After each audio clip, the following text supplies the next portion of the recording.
I'm Hankerson with FirstCoast.tv. We thought that we would do something a little bit different for the month of April, and we have come out to Clay County to speak with DeCandis, the Executive Director, and Shereen Snare, the Marketing Development and Community Relations Manager for the Council on Aging of Clay County. Drew, Shereen, thank you for joining us this morning. Thank you.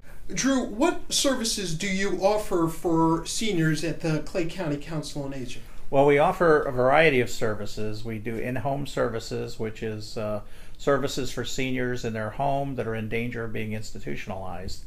And that includes homemaker services, chore services. We do personal care services if people need help with bathing, etc. And we also do home-delivered meals, and some people call it Meals on Wheels. In addition to that, we have a adult day healthcare program in Green Cove, which is a specialized program for folks with Alzheimer's and dementia. We're going to open a new one up in Orange Park in a partnership with Moose Haven in the fall of this year for a second daycare program. In addition to that, we run four senior centers. That includes one here in Green Cove, one in Middleburg, one in Orange Park, and one in Keystone Heights. Wow. And that includes congregate meals or meals at the center, in addition to a lot of different programs at the center, including recreational programs and educational programs, including things like Zumba and Silver Sneakers and the usual like bingo. And we also do a lot of, they do some history classes and a variety of things. In addition, we are the commodities distributor for USDA in Clay County. So we actually distribute commodities around the county once a month to anybody that's low income, not just seniors. And we do, what else do we do, Shereen? We do so much here for all the seniors. Part of what we do with our senior centers, we help keep people from feeling isolated. We help keep them active and excited about being in the community and bring them resources here so they can understand what's available to them. And a most recent partnership with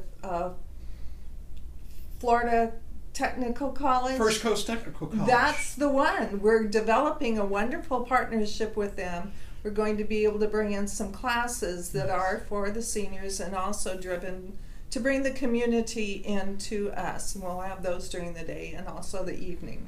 Such as English as a second language and community education classes, Absolutely. Adult basic education classes. Right, and computer skills and history as well. The home care services that you all offered, how is that paid for? Is that paid through Medicaid, or is that paid through a private fund, or how is that? Well, all of our services, both in-home and in our adult day healthcare program, are funded with dollars from the Older Americans Act. They're also funded with Medicaid dollars. If you're in if you have Medicaid and you're part of what's called the Medicaid Managed Care Program, yes, you're eligible.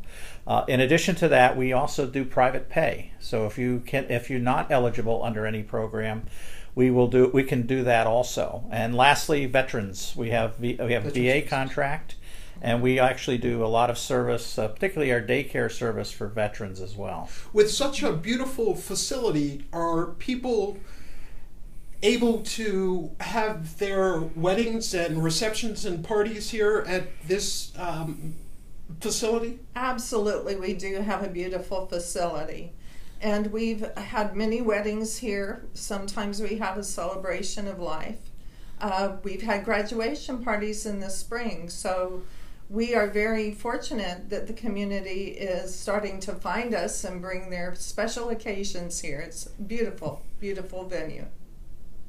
That's great. That's just I'm at a loss of words because Green Cove Springs is so beautiful. It is like you can come to this area and just totally decompress. We're right on the water, a block away from the St. Johns River. Mm-hmm. how do you all contain yourself working in such a beautiful environment a block away from the St. John's? Well, it's very nice, and I don't know if you know the history of Green Cove, but it was the springs that brought people here in the late 1800s and in the early 1900s. Natural springs for health reasons, that's right? That's correct, and there was all hotels in downtown Green Cove, and folks would come in on the train from up north and come to Green Cove for a week, 2 weeks, to partake of the health springs and also stay here. Now, we don't do those things anymore, but Green Cove is still a beautiful place, ripe for redevelopment. There's lots of opportunities for businesses here, and we see that once a year in October. We have a big street festival that we operate as a fundraiser, car show and arts festival, and it's October 10th this year, so people should come down and visit. We close down all the streets and have a wonderful time. We will make a note of that so that we can come back on October 10th. And I think this week is special for us in Clay County because of the Clay County Fair. Yes, it's starting actually tomorrow, and April 9th is Senior Day. So I encourage all the seniors to enjoy the fair. Okay. And just one other thing I wanted to mention before we break up, you know, we also are the transit system for Clay County. We operate Clay Transit, and we run 6 bus routes in Clay, about to do a 7th very soon, and we also do door-to-door service to come to the senior center and to go anywhere, including medical appointments. Well, I am so glad that y'all allowed us an opportunity to speak with you today. Drew, Shereen, thank you so much for your time, and we look forward to seeing you on October 10th, if not before. Stop by anytime and we'll give you a tour. Thank you. All right. Thank you.